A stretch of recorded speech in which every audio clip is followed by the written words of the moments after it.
No ámbito da conservación, por suposto, é tamén moi importante os aspectos de tipo político. Os que imos de dedicarlle un brevísimo tema onde tentarei de explicar algúns puntos de vista da acción política que teñen máis relevancia en aspectos de conservación. A política ambiental, que sería a política relacionada coa conservación en xeral, pois ten unha incidencia moi que poderíamos denominar absolutamente transversal. Eso quere dicir que afecta a moitas actividades da nosa sociedade e, polo tanto, tamén afecta a moitas actividades dentro do ámbito político. En xeral, entendemos ou valoramos a política ambiental cando ten unha repercusión directa na nosa vida, como nesta imaxe que presento aquí de un cartel, un cartaz que anuncia pois actuacións de restauración dentro dun humedal cerca de Bucaramanga, en Colombia, porque é un lugar de onde se extrae parte da auga despois empregada para auga potable na cidade. Dende o punto de vista da política, poderíamos empezar, polo tanto, falando das organizacións internacionais, de tal xeito que vou facer unha aproximación que empeza dende máis arriba e vai chegar ao final cara ao individuo. Se empezamos, polo tanto, polo nivel máis superior, que sería a política internacional, isto ten que ver coas organizacións de ámbito precisamente internacional que teñen como obxectivo xeral, dende o punto de vista da conservación, pois un mantemento dunha ética global de conservación e, polo tanto, unha regulación dos recursos que son compartidos globalmente, aqueles que non pertencen a ningún país en concreto. Moitos dos recursos serían así. Facilitar, polo tanto, a compartición de recursos de todo tipo, pero particularmente de recursos de tipo financeiro, é importante dende o punto de vista da conservación. E podemos resaltar que algunhas organizacións internacionais, como pode ser a FAO, o Fondo da Agricultura e Alimentación das Nacións Unidas, ou ben o Banco Mundial, foron deseñados inicialmente coa idea de que serviran precisamente para transmitir a axuda dos países ricos cara aos países máis pobres. Aínda que moitas destas organizacións internacionais están suxeitas a crítica porque a súa actuación non sempre corresponde con unha ética de conservación e moito menos cunha ética que teña que ver con un desenvolvemento sustentable.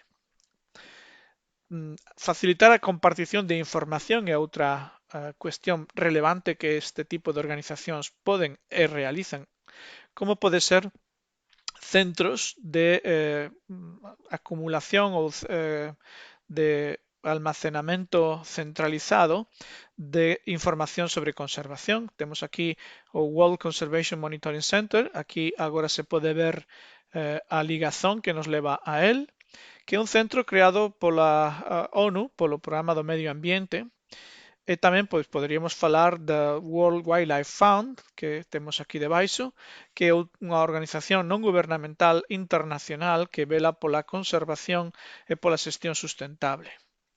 As actuacións, como decía antes, de certos destes organismos internacionais, ás veces, pois como todo no ámbito humano, pois pode ter actuacións que se poidan calificar de erróneas, por decirlo dunha maneira un pouco educada. Non sempre é así. Evidentemente temos que estar ben informados para entender as cuestións que están detrás de cada tipo de financiamento. Pensemos, por exemplo, nestas plantacións de aceite de palma no estado do Pará, en Brasil, que están precisamente financiadas, según este cartaz, polo Banco da Amazonía e con este lema, promovendo o desenvolvimento sustentável. Evidentemente, pois considerando que se trata de plantacións de aceite de palma e que está nunha zona que corresponde á selva tropical amazónica, un podería pensar en primeiro momento que se trata de unha acción que non é sustentable no tempo e que non é sustentable desde o punto de vista ambiental especialmente. E isto pode ser así en moitos casos, pero como digo, en cada un dos exemplos habería que ver que é o que está detrás, como se está a xestionar que tipo de mecanismos para obter a sustentabilidade están sendo introducidos na xestión da zona, ¿no? Por exemplo, este caso en concreto, pois si ten unha serie de mecanismos de conservación de bosque autóctono, de bosque tropical amazónico para compensar o efecto das propias plantacións. The World Conservation Union, da IUCN, pois foi fundada en 1948 e é a organización non gubernamental máis importante no ámbito da conservación. Datos de xaneiro de 2015 indicaban, según a web da IUCN, pois que tiña 173 países membros que de forma oficial forman parte da organización. Pero ademais hai estados dentro de algúns países, que son 87, pode haber e hai axencias gubernamentais de diferentes países, 123, hai organizacións non gubernamentais internacionais, 107, tamén hai organizacións non gubernamentais de ámbito nacional, neste caso 909, e hai afiliados, centros afiliados como centros de investigación, gobernos regionais, universidades, etc., que serían 47. O sea que a Unión Internacional para a Conservación da Natureza, que actualmente se coñece con este nome, The World Conservation Union, podedes entrar na súa web con este enderezo que aparece agora na imaxe, www.iucn.org, e este organismo, como decía, pois é o que coordina e leva adiante congresos internacionais de conservación e que ademais está actuando en todos os países prácticamente do mundo. Podemos tamén resaltar outra iniciativa moi importante históricamente que foi a iniciativa MAB da UNESCO, Man and the Biosphere, que sigue actualmente funcionando. Aí tedes a ligazón www.unesco.org/mab. Trátase de un programa que xa se iniciou en 1970 e que tiña como obxectivo precisamente o desenvolvemento sustentable. Foi un programa moi adiantado no seu tempo, de feito pioneiro neste ámbito.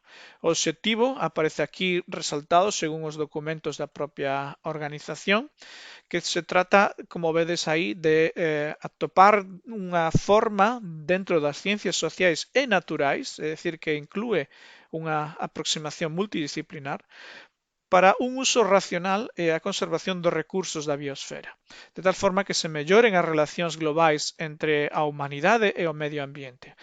Isto nos permitirá predicir as consecuencias das accións de hoxe no mundo de mañá e, polo tanto, incrementar a habilidade da nosa especie para xestionar os recursos dunha forma eficiente e, sobre todo, sustentable. As reservas da biosfera son a principal acción do programa MAB e no primeiro artigo do propio programa define esas reservas como áreas de ecosistemas tanto terrestres como mariños ou unha combinación de ambas, que son recoñecidos precisamente dentro deste programa e que siguen os estatutos das reservas da biosfera. Estas reservas teñen que ser o suficientemente grandes para conseguir estes tres propósitos, que son os que nos van guiar dentro do ámbito do programa MAB. Conservación, é dicir, deben estar desenvoltas, pensadas para conservar paisaxes, ecosistemas, a biodiversidade en xeral, aínda que non se fala deso directamente nos documentos, porque é anterior ao concepto de biodiversidade.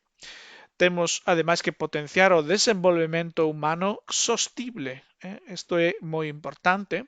E, ademais, estas reservas deberían ser o suficientemente grandes como para que permitan dar un soporte logístico para proxectos de demostración, educación ambiental, investigación e desenvolvemento sustentable local a ámbitos tamén non só locais, perdón, senón tamén regionais, nacionais e globais. As reservas da biosfera deben seguir unha serie de requisitos en cuanto ao seu deseño.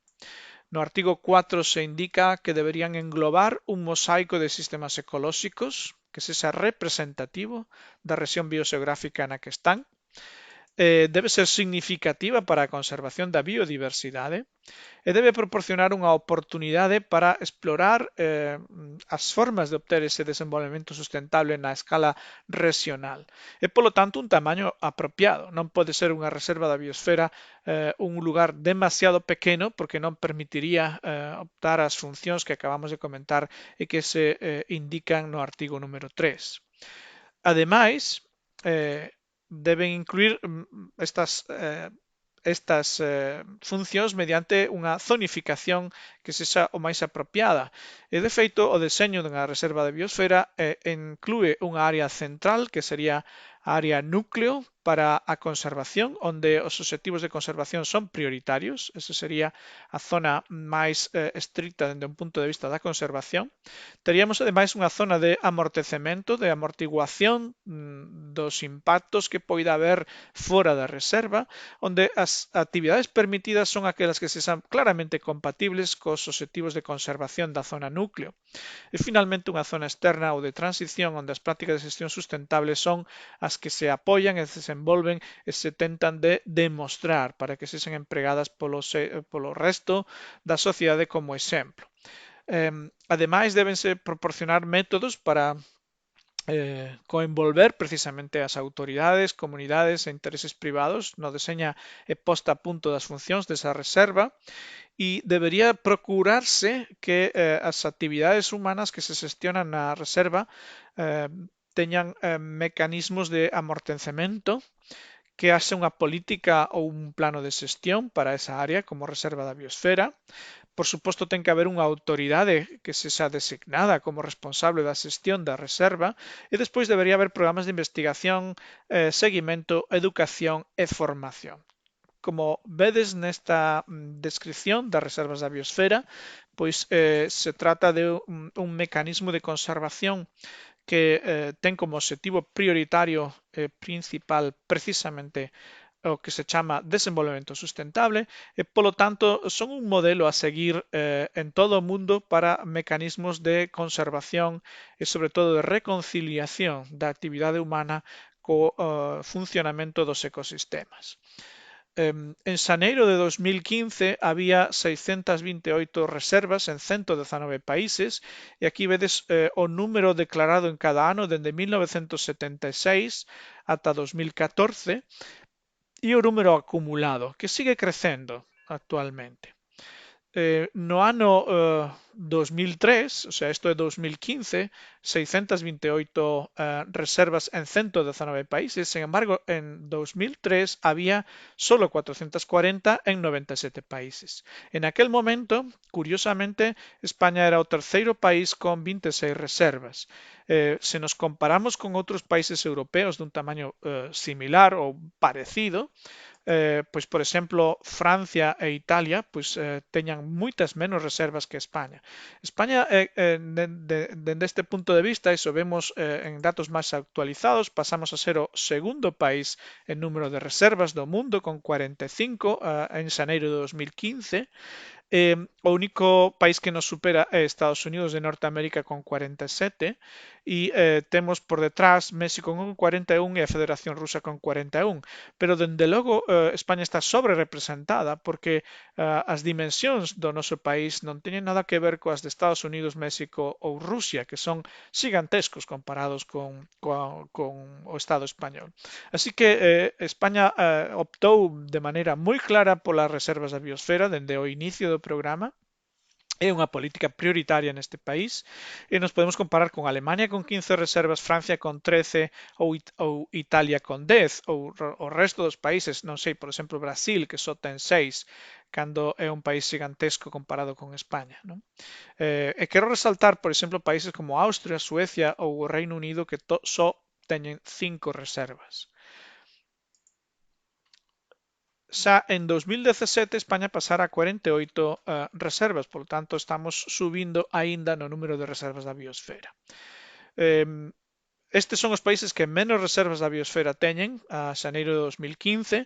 Aquí tedes unha serie de países con unha sola reserva. Podo resaltar, por exemplo, Finlandia, que só ten 2, Suiza, que ten 2, Dinamarca, que ten 1, e Holanda que só ten unha, e Noruega, por exemplo, ningunha. É dicir, que hai moitos países que non dan prioridade a este tipo de mecanismos de conservación. E resalta precisamente que os países nórdicos, que teñen fama de ser moi respetuosos co medio ambiente, de un ámbito ou con unha pasión conservacionista elevada, sen embargo, non desenvolven este mecanismo que é claramente o mellor que temos actualmente de maneira internacional para actuar cara a un desenvolvemento sustentable. Algúns países incluso teñen desclasificado reservas. Cuatro no Reino Unido, dúas en Australia, dúas en Austria, unha en Bulgaria, unha en Alemania e unha en Suecia. É dicir, que non só non contribúen a manter esa reserva, sino que algunhas delas perden a categoría de reserva da biosfera. En España, como dicía antes, pois hai moitas reservas da biosfera, isto é só unha lista das que existen, podedes acceder á lista actualizada no enderezo do programa MAP, e aquí temos unha foto de o Rexo en Allariz, que é unha das reservas da biosfera que temos en Galicia. Se descendemos en nivel, pasamos desa política internacional a unha política de tipo nacional, polo tanto, os gobernos, que esperamos dos gobernos dende o punto de vista da política ambiental? Pois que desenvolvan precisamente as regulacións ambientais, porque os recursos que son de propiedade pública só se poden xestionar eficientemente se os gobernos se implican evidentemente nunha política ambiental que sexa sustentable. Dende moitos puntos de vista, os gobernos deben promover accións correctoras, por exemplo, accións desenvolvidas no ámbito da política forestal, que teñen unha importante consecuencia dende o punto de vista da xestión ambiental global, visto que os ecosistemas forestais son moi importantes en certas rexións do planeta e moitos deles son obviamente a paisaxe predominante. Se falamos directamente de conservación, pois os distintos estados teñen desenvolvido estrategias de desenvolvemento sustentable. Por exemplo, no caso de España existe esta estrategia dende os anos 90, dende os anos 2000, perdón, e o mesmo para unha estrategia, por exemplo, para a conservación sustentable da diversidade biolóxica, que tamén foi elaborada polo Estado español hai uns anos. Seguindo cara abaixo, poderíamos falar das organizacións non gubernamentais. As ONGs son organismos de ámbito privado que teñen como obxectivo pois a organización de distintos tipos de actividades no ámbito ambiental, por exemplo, campañas de protección de certos organismos ou de certas zonas. Este é un exemplo dunha zona de protección de vida silvestre no Xapón. Temos tamén que as ONGs poden, de feito o fan, participan nos órganos de decisión, no caso da estrutura administrativa española, nos patronatos de parques nacionais, nos comités consultivos, de moitos tipos de cuestións relacionadas co medio ambiente. E, polo tanto, teñen un papel político a escala normalmente local, pero existen, por suposto, ONGs que son de ámbito internacional, como mencionamos anteriormente. Se seguimos máis abaixo, poderíamos falar das empresas. Por suposto, tamén as empresas teñen unha función dentro da política ambiental. E particularmente as grandes empresas. O que poden e deben facer as empresas para contribuir a unha xestión sustentable sería internalizar os costes ambientais da súa actividade. Recordade que no tema dedicado á economía, falamos de que unha externalidade é un coste que está na elaboración dun determinado produto, ben ou servicio, que non está incluída no prezo, que se deixa fora do mercado. E, polo tanto, en moitos casos, ademais, son aspectos que teñen que ver co medio ambiente. Se internalizamos eses costes, polo tanto, se incluímos no prezo dos produtos que a empresa elabora, estamos conseguindo que a empresa sexa máis eficiente dende un punto de vista ambiental. Podemos tamén mellorar os procesos productivos das empresas buscando esa sustentabilidade e, por suposto, as empresas, sobre todo as grandes, poden patrocinar proxectos ambientais. No caso de España, pois poderíamos falar da Fundación BBVA, que tedes aquí o seu enderezo, www.fbbva.es, O que foi a Fundación Territorio e Paisaxe en Cataluña, unha obra social da Caixa de Cataluña que, ata onde sei, aínda que me podo trabucar, non atopo información recente do seu funcionamento, penso que xa non existe como tal, ou polo menos non con este nome, e que chegou a ser, polo menos, moi importante dende o punto de vista de xestionar unha grande cantidade de superficie dentro de Cataluña. Finalmente chegamos a un ámbito individual. Que podemos facer dende un punto de vista individual para a política ambiental? Pois aquí hai unha serie de recomendacións extraídas do libro de Malcolm Hunter de que podemos facer como individuos, ¿no? Por suposto, estar informados, buscar a maneira de adquirir e de comunicar experiencia dentro do ámbito ambiental, ser congruentes, demostrar con noso comportamento os nosos valores ambientais, non predicar unha cousa e facer o contrario. Podemos apoiar grupos conservacionistas, podemos incluso traballar profesionalmente dentro do ámbito da conservación. E sobre todo deberíamos pois manter unha perspectiva, non desanimarnos polo feito de que como individuos somos capaces de realizar pouca cousa.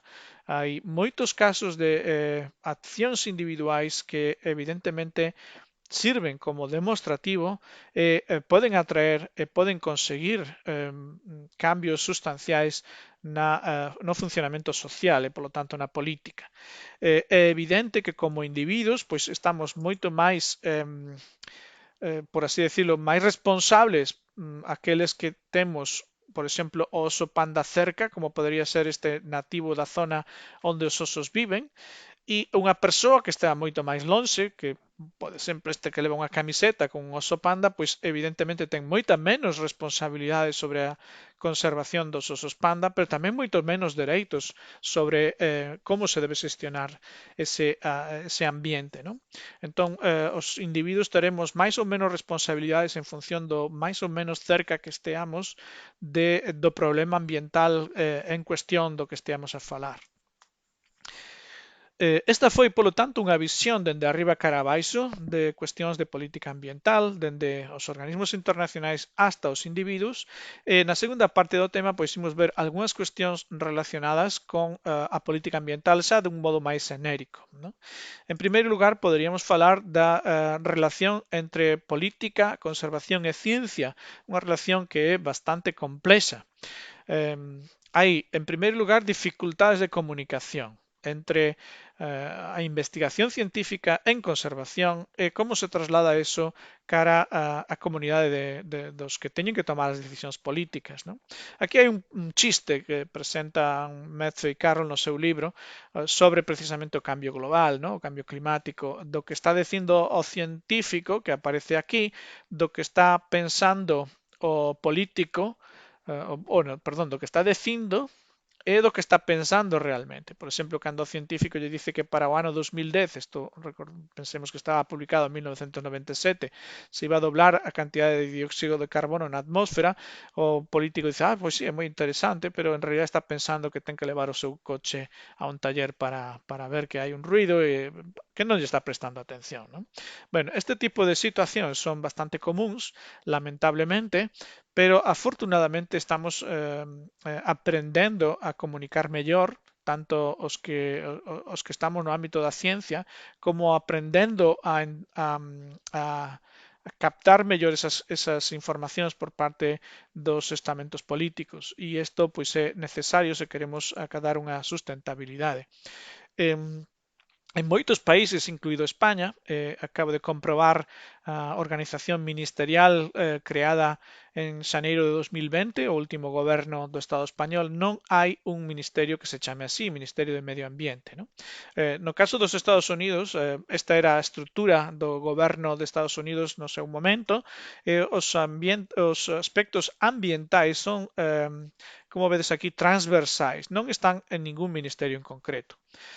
Na historia de distintos países, por exemplo, tamén en España, en algún momento existiu algún ministerio denominado de medio ambiente, pero non está moi claro que a existencia dun ministerio con ese nome pois realmente sirva para ter maior control sobre as cuestións ambientais. De feito, como son absolutamente transversais, deben existir en todos os casos ou deben formar parte de todo tipo de políticas, nunca perder o norte en cuanto a cuestións ambientais. O sea que o que estaba a comentar agora, non hai un Ministerio de Medio Ambiente en moitos países, pero non é necesariamente isto negativo. A información da que se dispón por parte dos políticos é suficiente dende o seu punto de vista, pero moitos científicos poden estar opinando que esa información non é suficiente, que é parcial, non?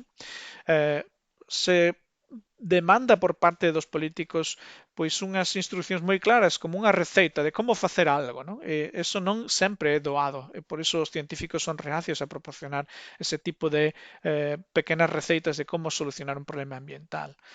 Por outro lado, desde un punto de vista da comunicación, como comentábamos antes, normalmente a ciencia non se fai pensando en que eso hai que comunicar aos políticos e isto é algo que hai que solventar. Tamén pode ocurrir que ás veces os políticos estean a solicitar información simplemente como unha estrategia para non ter que afrontar un problema, deixalo para máis adiante, non? E dende un punto de vista de como funciona a escala temporal na ciencia e na política, pois temos que hai cuestións moi diferentes. A política sempre se mira a moi curto prazo, basicamente ten que ver coa presenza de eleccións cada 3, 4 anos, dependendo dos países. O proceso político claramente non é lineal e, polo tanto, difire bastante da forma de entender estes problemas dende un punto de vista da ciencia, non? Un caso paradigmático desa falta de comunicación entre ciencia e política, pois este que menciono aquí, a comparecencia no Senado da Secretaria Xeral do Medio Ambiente, doña María del Carmen Martorell Palas, no seu momento, Secretaria Xeral do Ministerio, para que informase da situación do lince ibérico e das medidas que se estaban adoptando para a súa recuperación. Se o buscades, atoparedes esta comparecencia na rede, na web do propio Senado, existe un PDF que transcribe a sesión e este, como digo, foi un caso bastante famoso nos anos 2000, bastante difundido de unha falta de comunicación entre os políticos e os científicos, de tal maneira que o informe que a Secretaria do Medio Ambiente fai, lendo no Senado que os seus asesores lle propoñen, pois é correcto hasta que empeza coas respostas ás preguntas dos propios senadores, onde improvisa e onde se demostra que non coñece prácticamente nada das cuestións máis relevantes para a conservación do lince. Se queda con unha visión absolutamente superficial. Con isto non estou a criticar a persoa en concreto que está aquí, que está mencionada aquí, porque non é unha cuestión de persoas concretas, é unha cuestión de como se transmite o coñecemento científico cara ao estamento político. E isto é claramente unha cuestión que hai que resolver entre todos, que non é exclusivamente falta por parte dos políticos, senón tamén claramente falta por parte dos científicos e da sociedade en xeral. Para rematar este tema, que como decía iba a ser breve, imos falar un pouco do ecoloxismo como ideoloxía política. Creo que é algo relevante. O que vou contar vai estar baseado no libro excelente de Andrew Dobson, Green Political Thought, que recomendo a súa lectura, sobre todo para quen estea interesado en cuestións de política ambiental. Unha das primeiras distincións que podemos facer e que fai Dobson no seu libro é entre ecoloxismo e ambientalismo, non? Para Dobson, o ambientalismo, que en inglés sería environmentalism, sería unha forma de actuar que pretende ser máis respectuosa co ambiente e que se podría, polo tanto, como adxetivo, utilizar para calquera ideoloxía política. Poderíamos falar dun socialismo ambientalista ou dun capitalismo máis ambientalista, por exemplo. Pola contra, o ecoloxismo, que en inglés el emprega esta palabra, ecologism, sería unha forma de entender a política ambiental que pon a ética ecocéntrica ou biocéntrica e, polo tanto, que se basea na idea de que a capacidade de carga da Terra é limitada para a poboación para os recursos e, polo tanto, non sería como tal aplicable a unha ideoloxía, non sería un adxetivo para colocar dentro de ao lado dunha grande ideoloxía, senón que estaría ao mesmo nivel que as grandes ideoloxías. Serían, por exemplo, o socialismo sería unha grande ideoloxía política, o capitalismo outra e o ecoloxismo sería en sí mesmo outra. Non sería, polo tanto, aplicable como adxectivo. Non poderíamos falar dun socialismo ecoloxista, porque como tal sería incongruente, como decir un socialismo capitalista. Isto non é posible. O ecoloxismo, entón, como ideoloxía política, pois analiza o funcionamento da sociedade humana e analiza a nosa relación cultura-ambiente para identificar unha serie de cuestións que considera pois máis fundamentais dentro da propia ideoloxía. Unha enorme incidencia sobre a diversidade como algo moi positivo dentro da política. Esa diversidade basada na tolerancia, estabilidade e na democracia. Tamén presenta como outra das ideas clave a interdependencia, que está en boa parte baseado nos estudios do concepto de ecosistema. E como derivado isto a cara á sociedade, pois na idea da igualdade, na idea de que estamos todos interrelacionados e somos todos iguais á hora de dereitos e deberes. Outra das ideas que se resalta é a cuestión da longevidade, que fai referencia ás tradicións que sexan compatibles con o funcionamento sustentable do ambiente. E finalmente, outra idea que é moi importante dentro da ideoloxía ecoloxista sería ver a natureza como femia, como feminina, ¿no? Como unha concepción particular do feminismo que se ten denominado ecofeminismo, do cual existen moitos traballos publicados en moitos libros, e é un tema ben interesante para meditar, particularmente, pois, por exemplo, para ler agora que estamos recluídos con esta cuestión do coronavirus. Dende un punto de vista da sustentabilidade das sociedades, polo tanto, o ecoloxismo como ideoloxía está resaltando tres tipos de cuestións moi relevantes. Primeiro, que as solucións tecnolóxicas non nos van salvar dos problemas, porque non proporcionan unha sociedade sustentable. Segundo, que o crecemento económico industrial é exponencial, o que quere dicir que moitos dos perigos se van acumulando e aparecen de maneira repentina. Un crecemento exponencial ten esas características e o estamos vendo de novo co caso do coronavirus. E terceiro, que a interacción dos problemas causados polo crecemento desmesurado é moi complexa e, polo tanto, non podemos tentar de solucionar cada un dos problemas por separado. Temos que abordar os problemas como interrelacionados, eso que antes comentábamos, porque senón as nosas accións non terán os resultados que esperamos que teñan. Entón, tamén se resalta dende o punto de vista do ecoloxismo como ideoloxía política que moitas das medidas que se empregan na economía tradicional, como o Produto Interior Bruto, non son unha boa medida da saúde dunha economía, porque o PIB ignora a produción que ten lugar en mercados que non están incluídos na economía tradicional. E en algúns países eso pode ser moi relevante, representar máis da metade da productividade do propio país, non? Tampouco se informa de como se redistribúe a produción. Pode haber moitas desigualdades, ter o mesmo PIB, un país con unhas enormes desigualdades frente a un país con unha igualdade máis maior, non? Tampouco se considera no PIB se se trata de un crecemento económico sustentable ou non sustentable e ademais ignoran os costes ambientais en moitos casos. Eso implica que o noso ao empregar o PIB como indicador da saúde económica dunha sociedade, pois ten moitas limitacións dende o punto de vista da cuestión ambiental.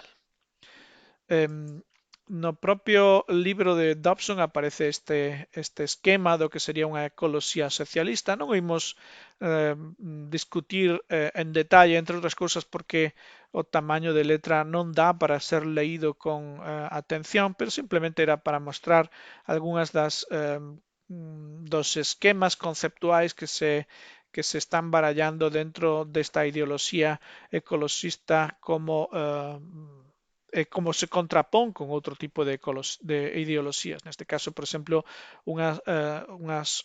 ecoloxía socialista ou un socialismo que sería ambientalista, ¿no? E quero rematar con unha cuestión que deixo aí un pouco para que cada un de nós medite. Trátase o ecoloxismo se o metemos dentro destas clasificacións que típicamente facemos das ideoloxías políticas, é unha ideoloxía de esquerdas ou é unha ideoloxía máis de dereitas? Ou onde cae dentro deste continuo que poderíamos establecer entre estar á esquerda ou estar á dereita?